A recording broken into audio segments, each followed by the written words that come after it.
Welcome into the first edition of the Practice Peak Game Week edition as the Virginia Tech football team is preparing to take on the Vanderbilt Commodores in Week 1 in Nashville, Tennessee. The media was able to take in a little bit of the practice today as they're preparing for this game. Saw periods 3 through 5, so let's get right into what we saw. Kyron Drones has pretty much been doing what he's been doing all camp long, excelling, looking really sharp, connecting with running back Bashal Tootin out of the backfield, and you can definitely tell the rapport is there with wide receiver Ollie Jennings. Now, when you think about it, Kyron Drones wasn't really able to play with Ollie last year as Ollie got dinged up, hurt early in the season before Kyron presumed the role of starter. That's definitely going to be a relationship to watch as the season unfolds, and Coach Pry afterwards was very complimentary of Ollie Jennings and what he's done this camp and offseason. He's had a great camp. He's slimmed up. This is the best I've seen him practice since he's been here, this period of time, these 3 weeks. Now, outside of that wide receiver skill position, the tight end spot maybe gets a little overshadowed because there is so much talent in that wide receiver room. But when asked about that tight end spot, Coach Pry did note that Nick Gallo was not practicing today. He was at the doctor's office. But Kyron Drones was asked about Benji Gosnell, the tight end one, and when he was asked, he lit up and said, Benji is a guy that people need to look out for. Really just put the ball anywhere in his vicinity, he's going to catch it. That's how he's been doing all fall camp, so I'm really excited for what he can show. Losing Daquan, our receiving tight end last year. So Benji got to step into that new role, and he's been doing a good job at it. Now, moving up from tight end to that offensive line, it's the same 4 guys as last year, rotated around a little bit with the newcomer Laith Ganem jumping into that left guard position. The redshirt freshman has had an amazing offseason, and Kyron Drones has noticed, and he had a couple comments on it. He's gotten way better. Just going out there working. The O-line goes out there every day, work on something specific each and every day, and he's just been working, being a dog, going at it with the defense. Our D-line, they're really good, so him handling his own against them, it shows that it's going to be a good thing for him Saturday. Now shifting over to the defensive side of the ball, it's hard to get through this practice peak so long and being remiss of not mentioning the ties to Vanderbilt with both Coach Pry, Coach Marv playing there as well as coaching there, and then a couple players of Mose Phillips and Chance Fitzgerald returning to Nashville. So sticking with that notion of Chris Marv playing Mike linebacker at Nashville, he went out in the transfer portal and got his guy Sam Brumfield, now a captain on the defense, and Coach Marv was really complimentary of Sam Brumfield of what he's done off the field, but also on the field as well, all offseason. Sam Brumfield, somebody who's a little bit newer around here, but all he has done is come in and work. I mean, from day one. You're talking about a kid who's almost a 4.0 student, who has earned the respect of everybody on the team, not just the defense.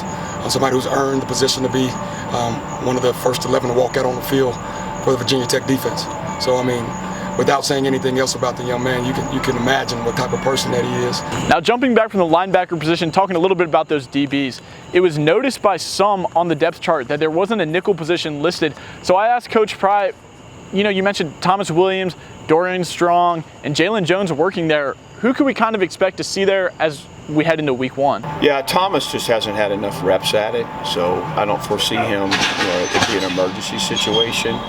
But with Jalen, he's much improved at the position. I think he's got a really good handle on it. So I think he's got a good chance to be the guy we roll out there first. But certainly, based on who they end up really relying on at that slot, you can see Dorian slide in there. Now, another note coming from the secondary, I thought Coach Pry had some pretty interesting comments regarding red shirts in general, but he also mentioned Braylon Johnson as a guy that they may look to redshirt this year. This 4-game rule and playing in the postseason really helps. You could take, you could take Keelan and Chance and you can redshirt some guys, Tucker. You could do some things on special teams. Tyler Mason, couple him with Chance and Keelan Adams, and you get 12 games. You play each of them in 4 games, and maybe they get a little action at their position, but the majority of the work's in special teams to help them grow as a player. How ahead of that do you have to be as a coaching staff? Yeah, we've already had a lot of conversations about it. Most of it's related to special teams. Braylon Johnson is a guy right now that we're trying to hold a little bit. We burnt his shirt last year, and there's a lot of momentum to kind of see if we can't shirt him this year, but things have to work out right. Now, outside of that, at the safety position, Mose Phillips is a guy who I think has had one of the most impressive spring, summer, and fall camps put all together won the boundary safety spot on the depth chart heading into Vanderbilt, a homecoming for him.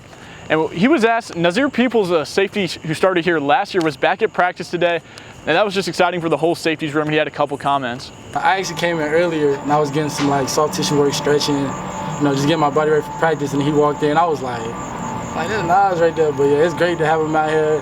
Coach P let him break it down in the huddle like old time, so it's great to have him out here to see how he see things. Now, outside of Nazir Peoples being back, Mose Phillips also mentioned Quentin Reddish as a true freshman in that room.